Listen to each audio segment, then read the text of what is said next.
every 2 years, so it's a bit of a rarity. And I'll start by introducing Namita Gokhale, who will then take over and chair this session. I mean, a lot of you, it's hardly possible to go through Jaipur without knowing who Namita is, but most of you will know her as a festival director.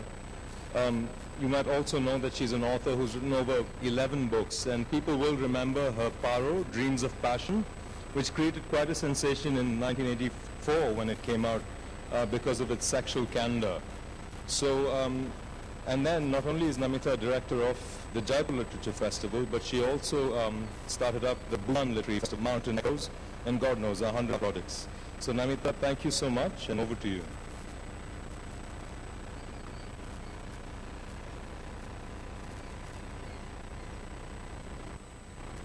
Well, I'm really honored and delighted that a prize like the Man Booker Prize for International Literature has come here today, and that we have such distinguished, wonderful writers on the stage with us. And my great regret is that somehow we did not manage to program them, and we didn't get to expose our audiences to as much of them as we would have liked to, though we've tried to fit in things. But next year, I do hope individually to invite each and every one of them here again, though Aminatta has been here before.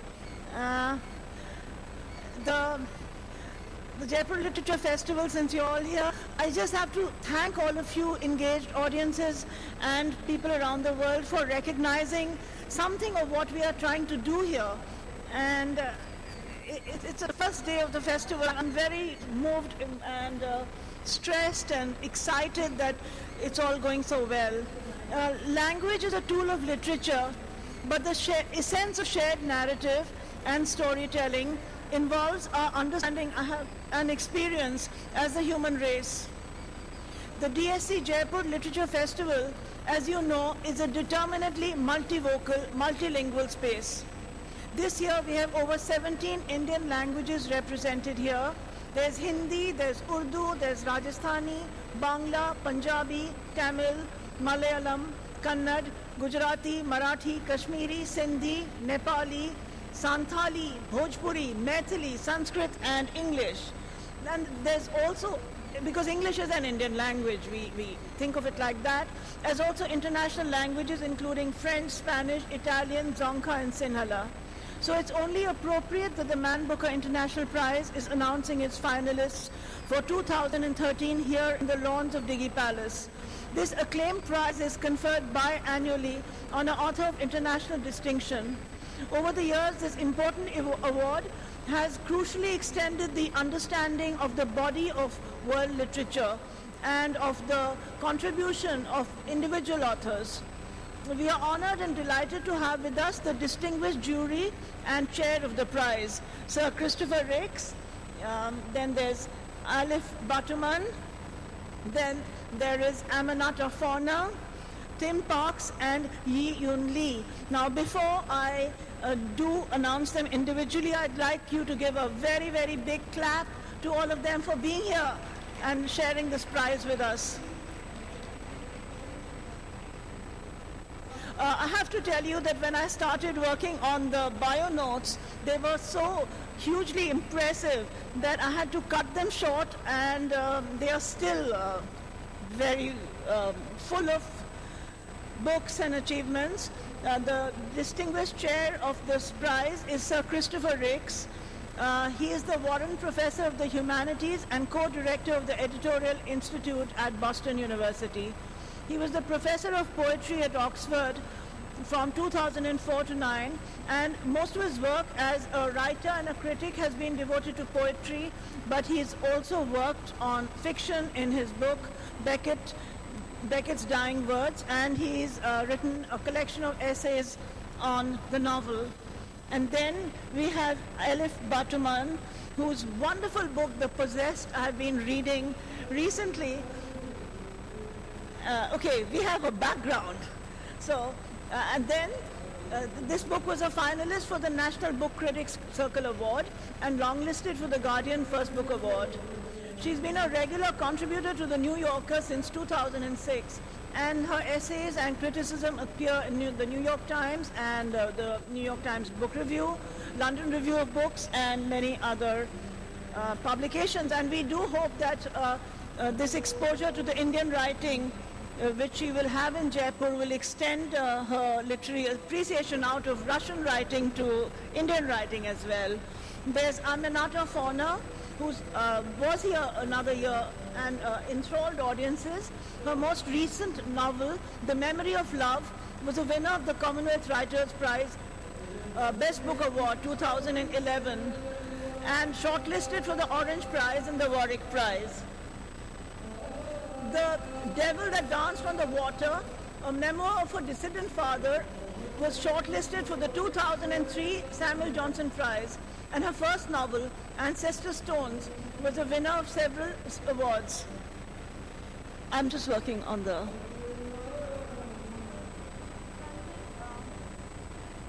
Can we just tell them to tone down the volume? Yeah, they will do it. By the time you get on the stage and I'll scream, I'm used to it.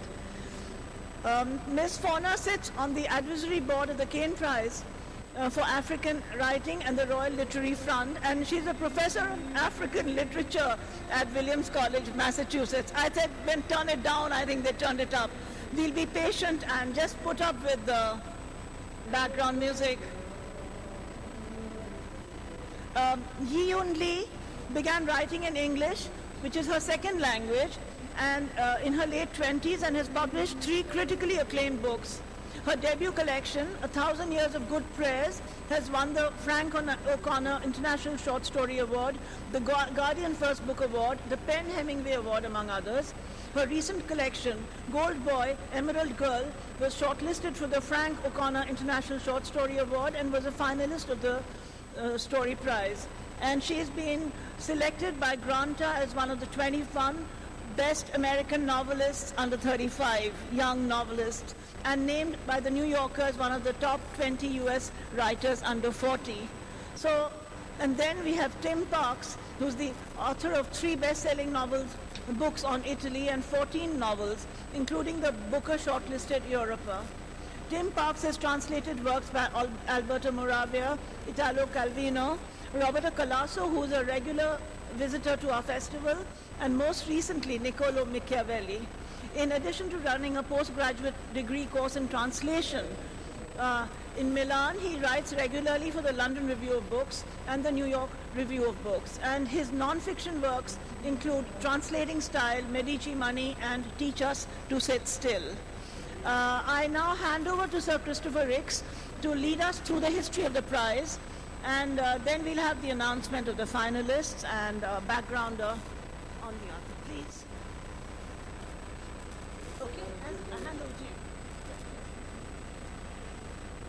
to you. The 5 judges for the Man Booker International Prize 2013 have nominated 10 writers of fiction.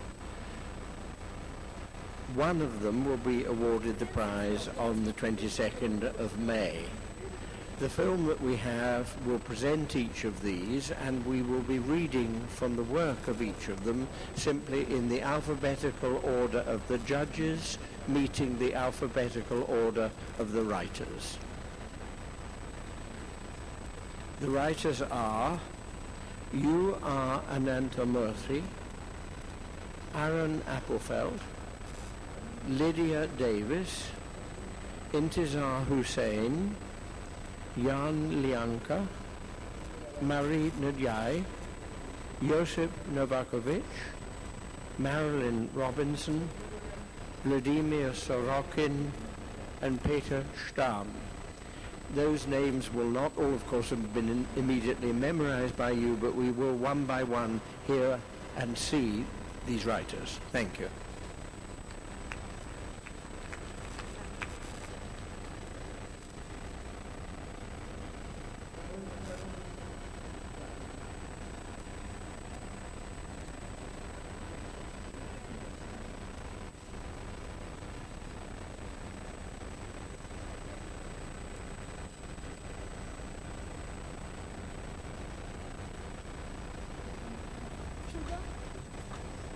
Since its launch in 2005, the Man Booker International Prize has established itself as a major player in the literary world.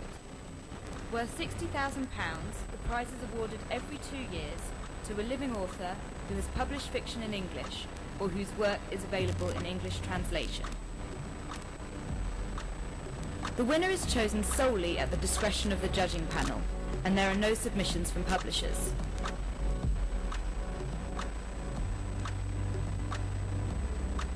I was overjoyed when I was told that I had been awarded the Man Booker International Prize.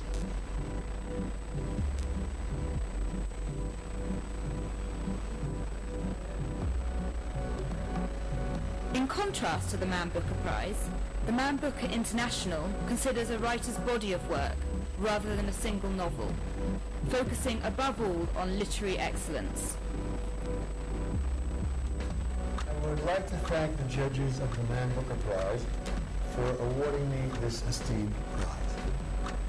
One of the particular pleasures I've enjoyed as a writer is to have my work read internationally, despite all the heartaches of translation that entails. I hope the prize will bring me to the attention of readers around the world who are not familiar with my work. This is a great honor, and I'm delighted to receive it. Previous prize winners include Albanian writer Ishmael Kadare, Nigerian author Chinua Achebe, Canadian short story writer Alice Munro, and American novelist Philip Roth.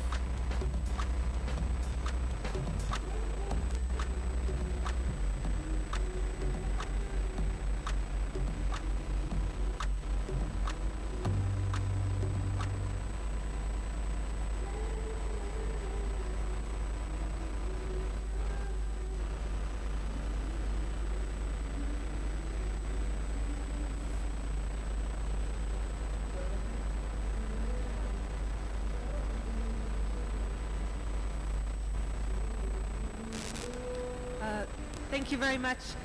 I'm going to read the biography and an excerpt from U.R. Ananta Murthy. Yay for Ananta Murthy. U.R. Ananta Murthy has just celebrated his 80th birthday, having been born in the village of Melig in Mysore on December 21st, 1932. He is one of the most important representatives of the Navya, or new movement, in the literature of the Kannada language, which is spoken by about 50 million people in India and elsewhere, including in Mauritius, Singapore, and the United Arab Emirates. Ananta Murthy grew up, as he says, a Gandhian socialist. He read English literature at the University of Mysore and earned his doctorate from the University of Birmingham, England, with a thesis entitled Politics and Fiction in the 1930s. He has published 4 novels, 1 play, 6 short story collections, 5 collections of poetry, and 6 collections of essays, and his works have been translated into several Indian and European languages. His work is known for its humanity and its courage in questioning cultural norms. Best known is his 1966 novel, Samskara, a story that asks, can culture survive only if it is followed with blind fervor? Latest to be honored was his novel, Bharatipura, which was shortlisted for the 2011 Hindu Literary Prize and for last year's DSC Prize for South Asian Literature. The wonderful novelist and literary critic Chandrahas Chowdhury, writing in the Wall Street Journal that same year, said that the power of Ananta Murthy's fiction, quote, resides in the way its universal ideas are worked out through the frame of the local. I'm now going to read the opening words of U.R. Ananta Murthy's The Sky and the Cat, a short story, translated from the Kannada by Narayan Hegde.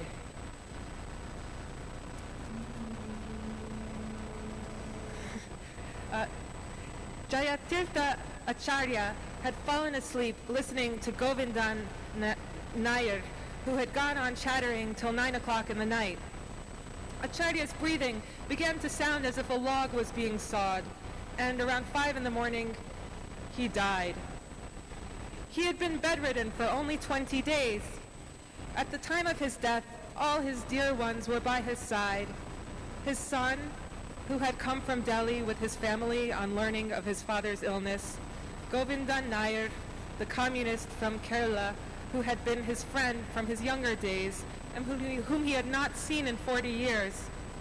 His wife, his daughter, who had come back to live with her parents ever since she became a widow, her 12-year-old son, and especially Gangubai, his mistress of 20 years.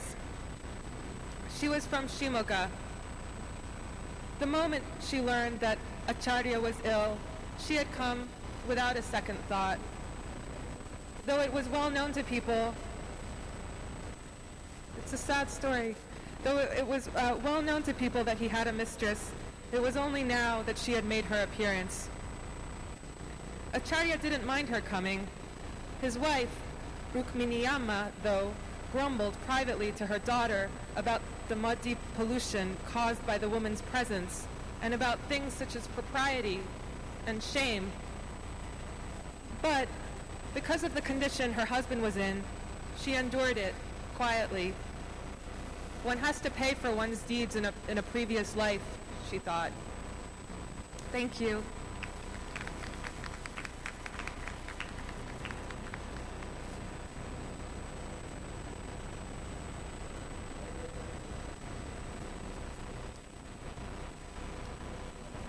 Aharon Appelfeld is 80 years old.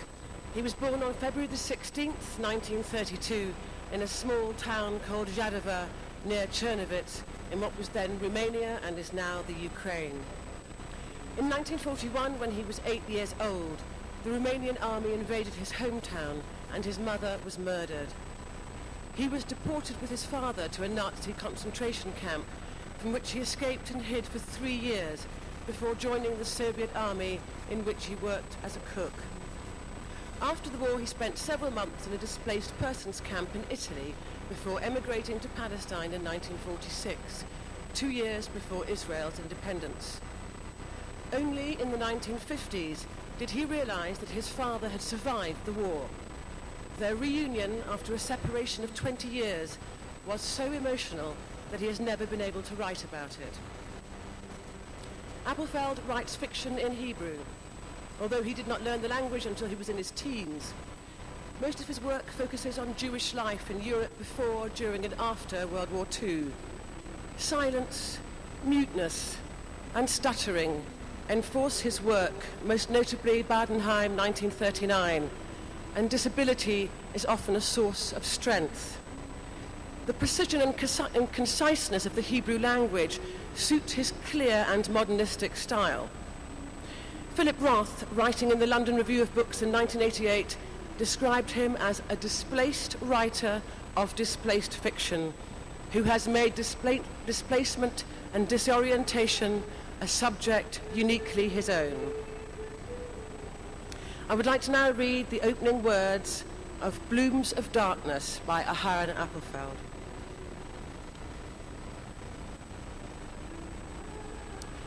Tomorrow, Hugo will be 11, and Anna and Otto will come to his birthday. Most of Hugo's friends have already been sent to distant villages, and the few remaining will be sent soon. The tension in the ghetto is great, but no one cries. The children secretly guess what is in store for them. The parents control their feelings so as not to sow fear, but the doors and windows know no restraint. They slam by themselves or are shoved with nervous movements. Winds whip through every alley. A few days ago, Hugo was about to be sent to the mountains too, but the peasant who was supposed to take him never came. Meanwhile, his birthday approached, and his mother decided to have a party, so Hugo would remember the house and his parents. Who knows what awaits us? Who knows when we'll see one another again? That was the thought that passed through his mother's mind. To please Hugo, his mother bought 3 books by Jules Verne and a volume by Karl May from friends already marked for deportation. If he went to the mountains, he would take his new present with him. His mother intended to add the dominoes of the chess set and the book she read to him every night before he went to sleep. Again, Hugo promises that he will read in the mountains and do arithmetic problems. And at night, he will write letters to his mother. His mother holds back her tears and tries to talk in an ordinary voice. Thank you.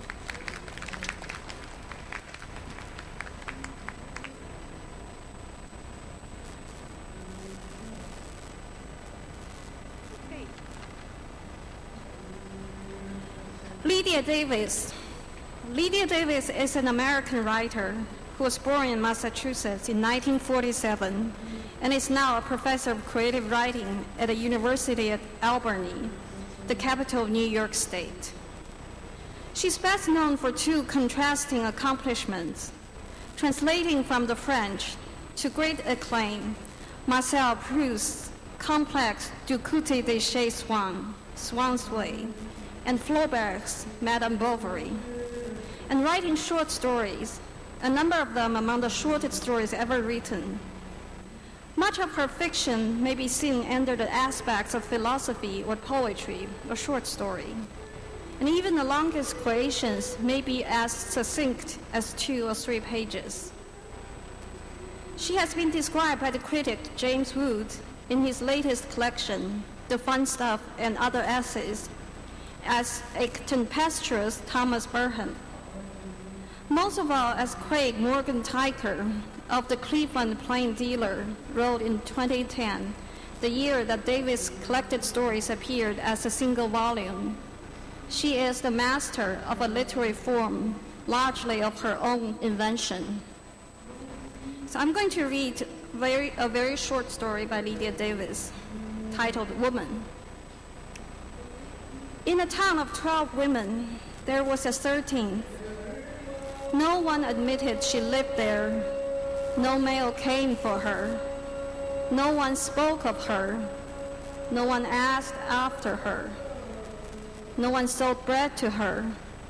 No one bought everything from her.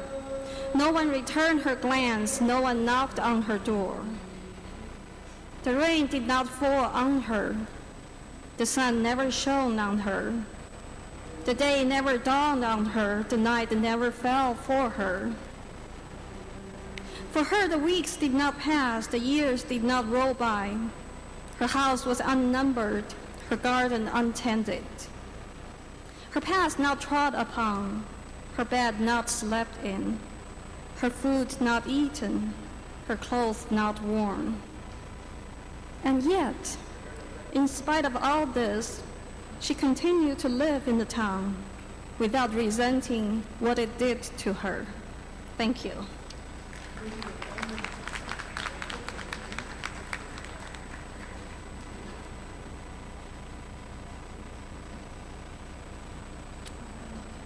So, a brief biography of Intizar Hussain. Intizar Hussain was born in India before partition in Uttar Pradesh on December 7th, 1923, emigrated to Pakistan in 1947 and lives in Lahore.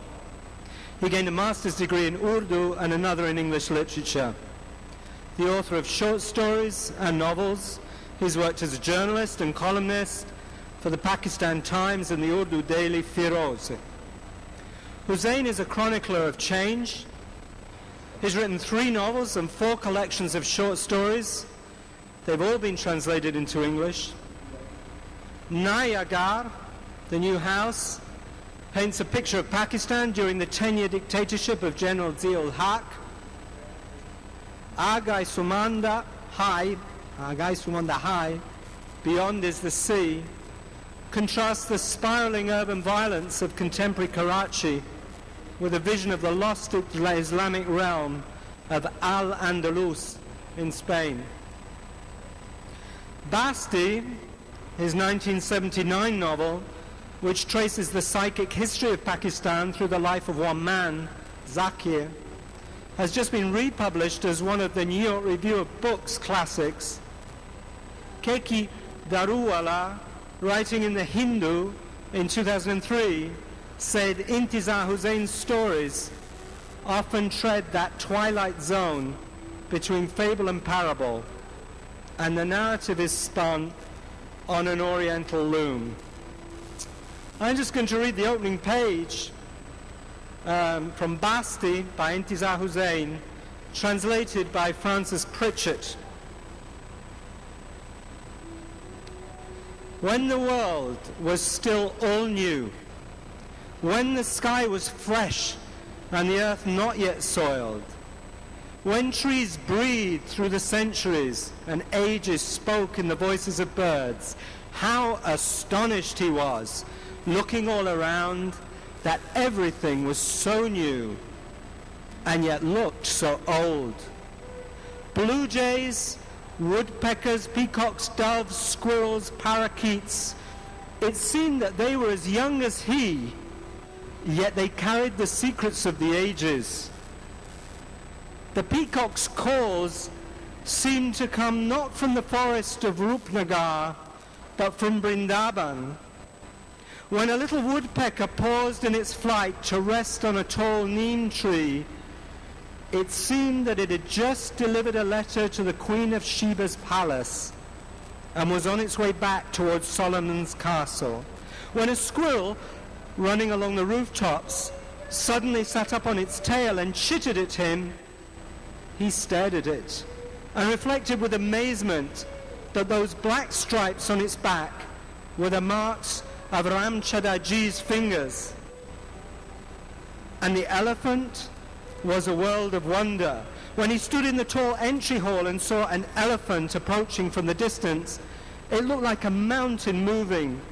The long trunk, the huge ears waving like fans, the two white tusks sticking out and curving like scimitars. When he saw it all, he ran inside wonderstruck and said to Bayama, "Bayama, did elephants once fly?" "What, have you gone crazy?" Bhagatji was saying. "Well, that Bhagatji has rocks in his head. Imagine such a huge, heavy animal. How could it fly in the air?" "Bayama, how are elephants born?" "How else?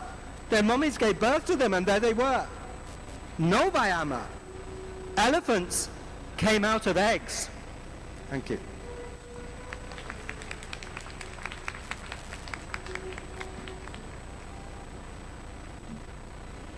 The Chinese writer Yan Lianke lives in Beijing, but says his heart belongs in central Henan province, where he was born in 1958. Over a 30-year career, he's not only been translated and honored abroad, he's also won 2 of China's top literary awards, the Lu Xun Literary Prize and the Lao She Literary Award. Born into a poor family, he began writing fiction when he joined the Chinese army at the age of 20. His first novel, called The Sun Goes Down, in an unofficial English translation, was about 2 soldier heroes who destroy their reputations and the friendship between them when they blame one another for the suicide of a young army cook. To Serve the People, which might bring to mind D.H. Lawrence's Lady Chatterley's Lover, is about a young woman who takes an older lover who can be aroused only when she smashes portraits and statues of Chairman Mao. Dream of Ding Village exposes the AIDS blood contamination in Henan province. Both books were banned. Dream of Ding Village was shortlisted for the 2011 Independent Foreign Fiction Award and the Man Asia Literary Prize.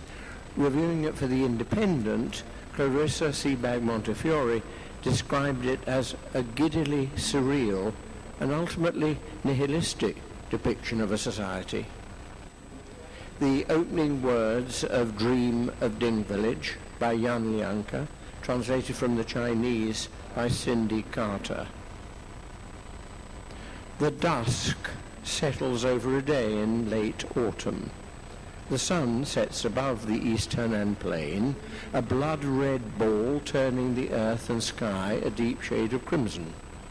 As red unfurls, slowly the dusk turns to evening, autumn grows deeper, the cold more intense, the village streets are all empty and silent. Dogs are in their dens, chickens at roost in their coops, the cows have returned early from the fields and are snug in their sheds. The silence is intense, yet even in the absence of voices or sound, Ding village lives on. Choked by death, it will not die. In the silent shades of autumn, the village has withered along with its people. They shrink and wither in tandem with the days, like corpses buried underground. The grass upon the plain has turned brittle and dry. The trees are all bare, the crops have withered, the villagers are shrunken inside their homes, never to emerge again. Ever since the blood came, ever since the blood ran red.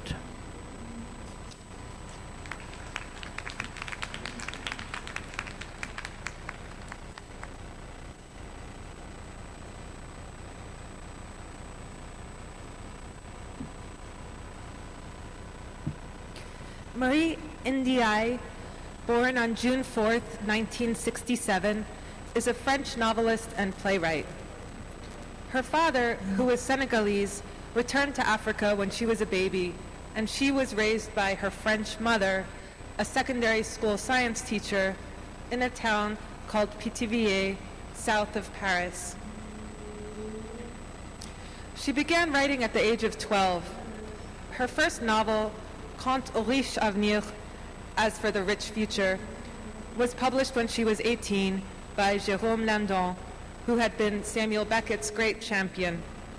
Rosie Carp, 2001, won the Prix Femina, and Papa doit manger, Daddy's Got to Eat, a play she wrote 10 years ago, was only the second play by a woman to be taken into the repertoire of the Comédie Française.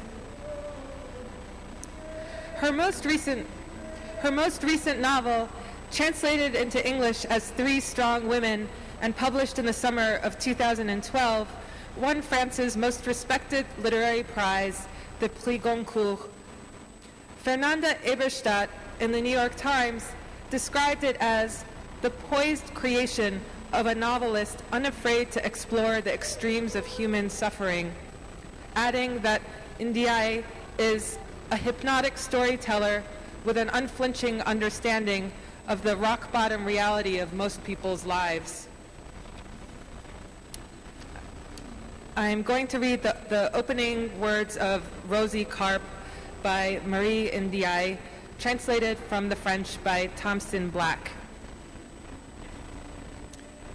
But she had not stopped believing that her brother, Lazare, would be there to see them arrive, her and Titi, that Lazare, her older brother, would have the good taste to spare them the distress and mild humiliation of loitering among the crowd of holidaymakers whose hosts, paid to come and meet them, were descending from all sides with their great blank smiles and the sloppy sound of plastic flip-flops that heralded their coming in their casual Bermuda shorts and cheerful t-shirts emblazoned with witty exhortations.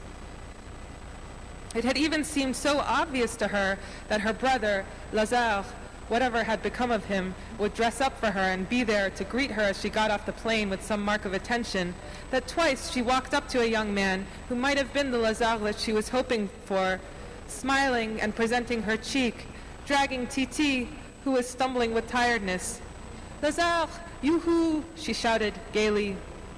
Then she tickled the hollow of Titi's hand, and Titi, staunch and obedient, shouted, "Uncle Lazare, yoo-hoo!" But no Lazare, nothing but confusion and awkwardness, followed by a sort of sulky anger when she remembered that she had come precisely to rid herself of these feelings of shame and embarrassment, and now it was her brother, Lazare, who was making her feel them again, when she had only just stepped off the plane and did not want to experience in this new world any of the harassment and heaviness she was leaving behind.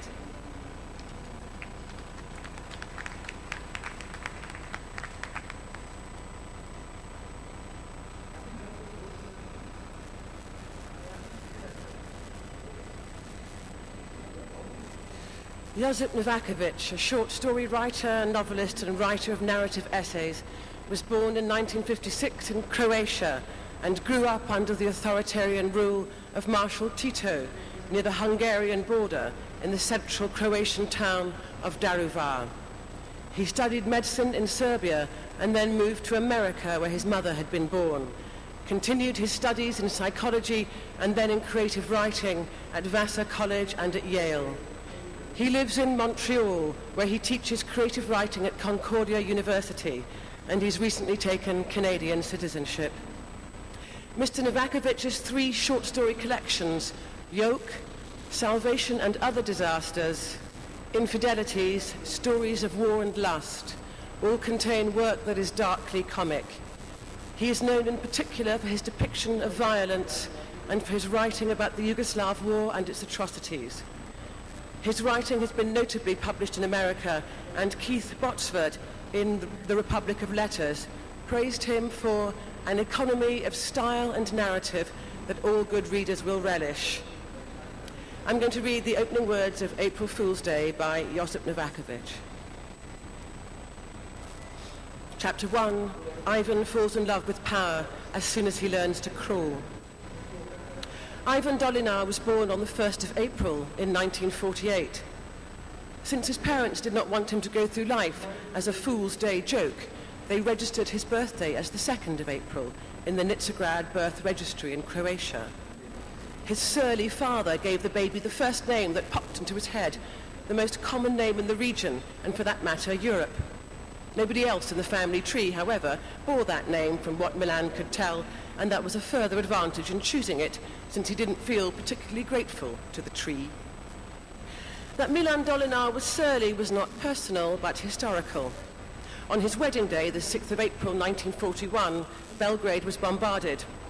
The king, having signed the pact with Germany, had already fled the country, taking along all the gold that could fit on his plane and dropping some to enable the plane to attain sufficient altitude to fly over the Bosnian mountains towards Greece.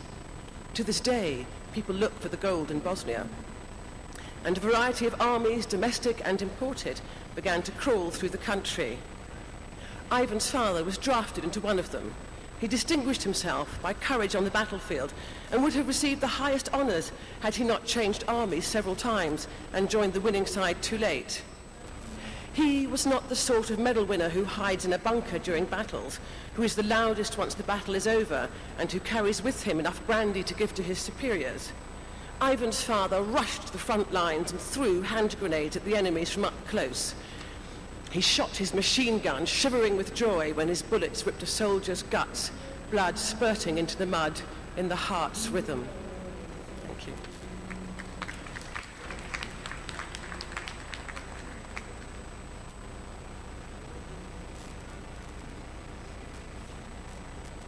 Marilyn Robinson. Marilyn Robinson is an American novelist and essayist who lives and teaches in Iowa and was born on November 26, 1943. She has written 3 novels, each of them being immediately and highly acclaimed. Housekeeping, which came out in 1982, was a finalist for the Pulitzer Prize. Gilead, her second novel, won the Pulitzer. Her latest work, Home, won the 2009 Orange Prize for Fiction. She was raised as a Presbyterian and describes herself as a liberal Protestant. Her interest in the ideas of the 16th century French theologian and pastor John Calvin permeates her writing. Set in the 1950s, Gilead features a Protestant minister named John Ames, who, aware of his imminent demise, writes a long letter to his 7-year-old son, which is presented as a series of diary entries, homilies about home, religious exercise, and naturalism. Writing of Gilead in the Sunday Telegraph, Jane Schilling said, "The cadences of Robinson's prose have a resonant authority, more like that of great music than language." So here are the opening words of Gilead. "I told you last night that I might be gone sometime. And you said, where? And I said, to be with the good Lord. And you said, why? And I said, because I'm old. And you said, I don't think you're old. And you put your hand in my hand, and you said, you aren't very old, as if that settled it. I told you you might have a very different life from mine, and from the life you have had with me, and that would be a wonderful thing. There are many ways to live a good life. And you said, Mama already told me that. And then you said, don't laugh, because you thought I was laughing at you. You reached up and put your fingers on my lips and gave me that look I never in my life saw on any other face besides your mother's. It's a kind of furious pride, very passionate and stern. I'm always a little surprised to find my eyebrows unsinged after I have suffered one of those looks. I will miss them. It seems ridiculous to suppose the dead miss anything. If you are a grown man when you read this, it is my intention for this letter that you will read it then. I'll have been gone a long time. I will know most of what there is to know about being dead, but I'll probably keep it to myself. That seems to be the way of things. I don't know how many times people have asked me what death is like, sometimes when they were only an hour or two from finding out for themselves. Even when I was a very young man, people as old as I am now would ask me, hold onto my hand and look into my eyes with their old milky eyes, as if they knew I knew and they were going to make me tell them. I used to say it was like going home. We have no home in this world, I used to say. And then I would walk off the world to this old place and make myself a pot of coffee and a fried egg sandwich. Thank you.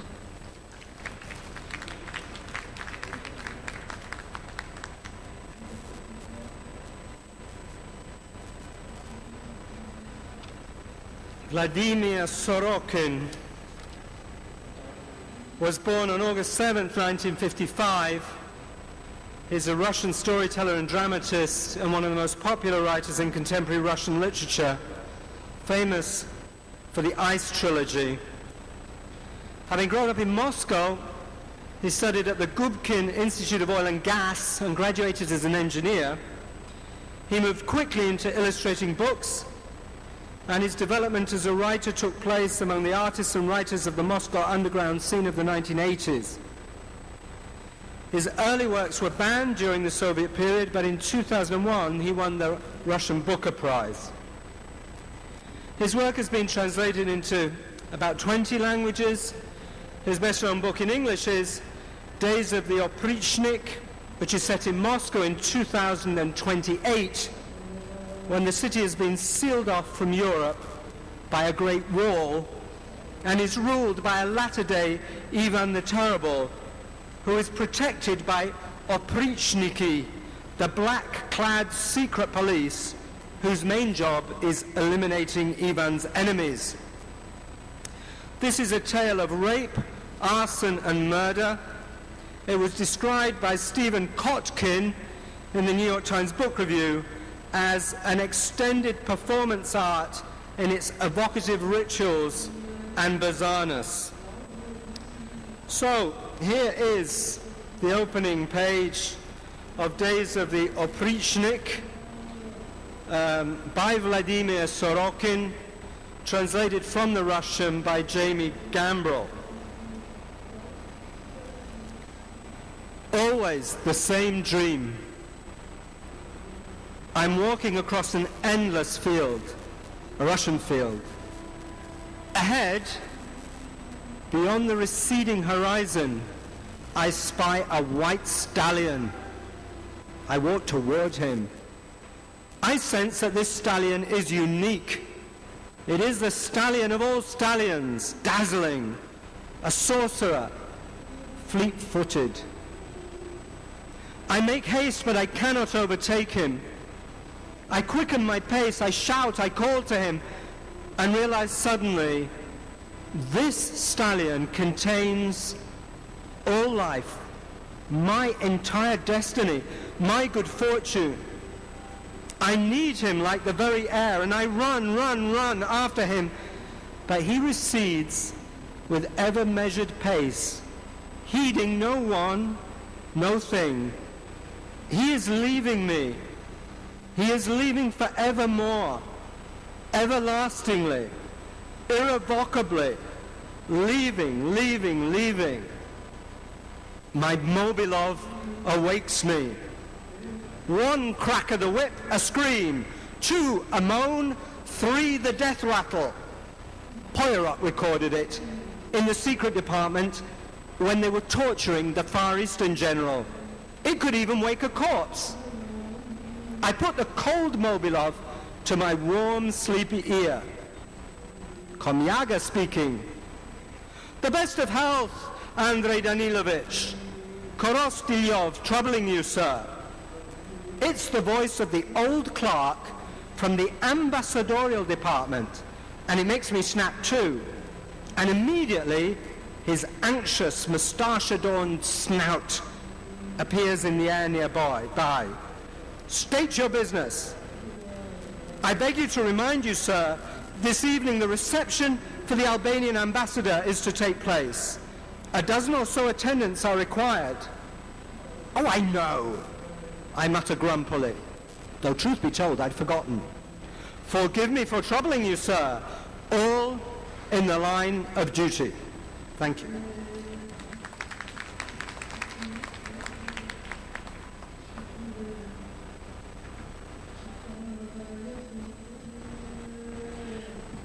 Peter Stamm is a Swiss novelist, short story writer and radio dramatist who prefers to write in German rather than in his native Schweizerdeutsch, which he speaks at home.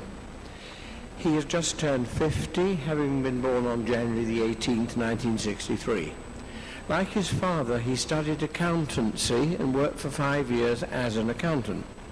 And although he has long since left that world, his characters, the New York Times once noted, often act and think like bookkeepers, calculating their experiences in terms of ratios and costs, gains and losses.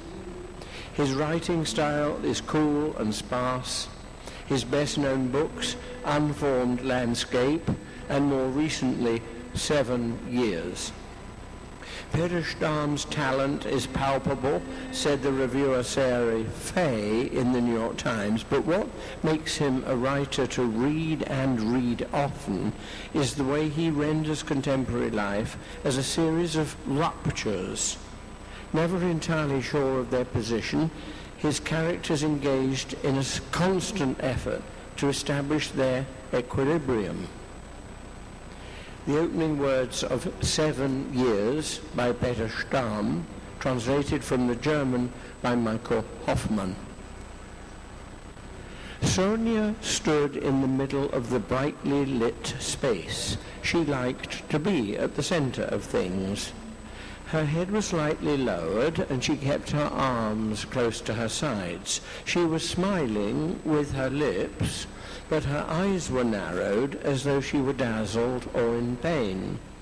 Like the paintings on the walls, to which no one paid any attention, but that were supposed to be the occasion for the presence of all these people, she seemed somehow not there, or only superficially there. I was smoking a cigarillo and watched through the plate glass gallery window as a good-looking man went up to Sonia and spoke to her. It was as though she woke up from her slumbers. She broke into a smile and touched glasses with him.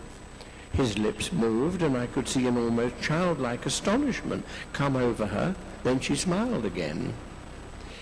But even from where I was, I could see she wasn't listening to the man. She was thinking about something else. Then Sophie was standing next to me. She seemed to have something on her mind as well. She said, "Mama is the most beautiful woman in the world." "Yes," I said, and I stroked her hair. "She is. Your mama is the most beautiful woman in the world."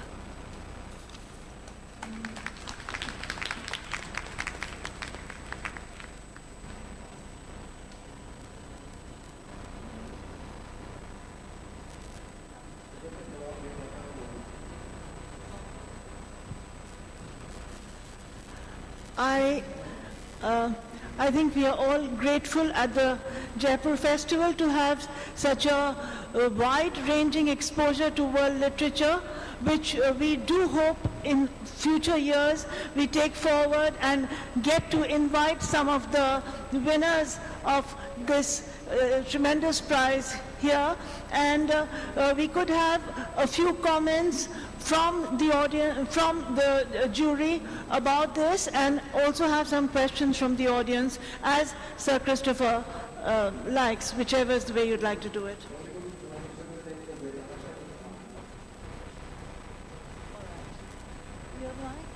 Rick, will you handle that?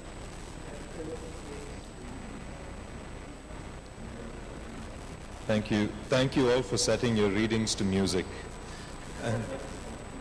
If there are any questions, please raise your hands and a mic will go around. There's one here in the front row.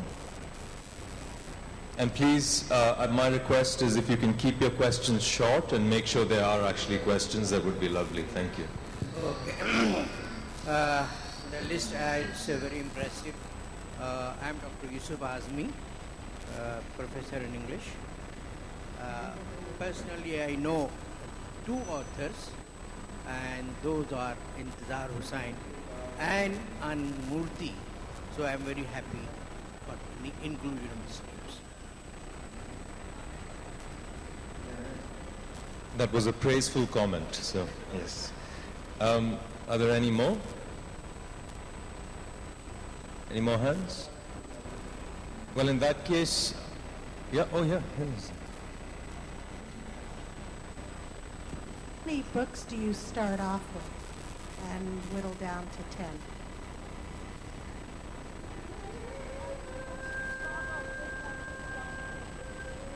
Or authors, I should say.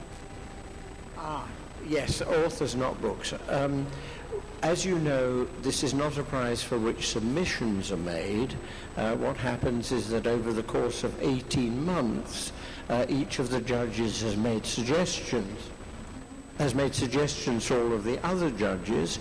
We have read very, very widely these bodies of work, and we have also, of course, revisited or visited for the first time a great many very, very good writers who are not among the 10. I think I was asked earlier, was it very difficult to do this? And the answer is not really, because it's impossible. There can't be any serious entire claim that we have come up with the 10 best fiction writers in the world. But we have tried very hard to do so. We have argued with great good nature. We have conversed over a long period. We have read many, many books, and we have reread them. And the next stage is, of course, prior to May, our reading in a slightly different spirit. We have read with great pleasure. We have not read for pleasure, because in a situation like this, professionally, you're not simply reading for pleasure, but with pleasure.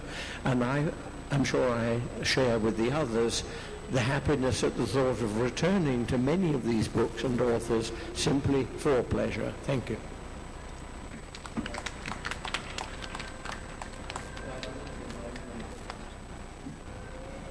More questions? Anyone? Are you sure? Speak now or forever hold your peace type thing?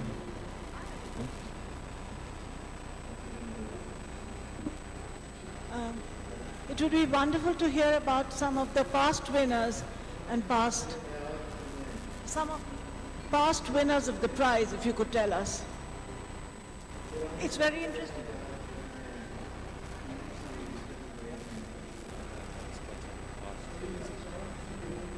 I think I shouldn't tell you about the past winners of the prize, I'm afraid, because that will then encourage a certain kind of speculation.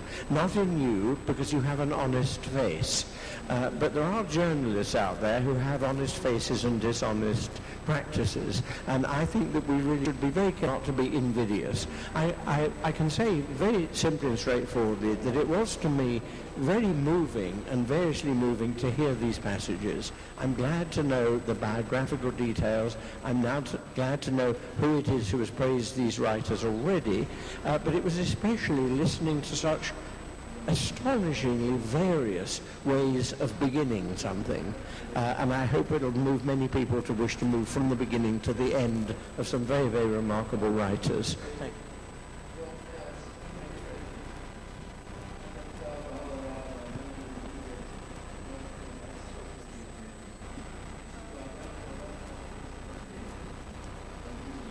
Well, I think that brings us to the end of the evening. Thank you all so much for being here and for being a wonderful audience, and thanks to all of you as well for those marvelous readings and for that glimpse into what we should be. Thank you.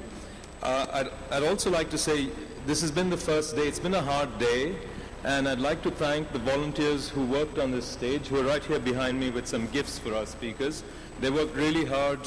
It was the inauguration and the Dalai Lama. Please, a big hand for them as well.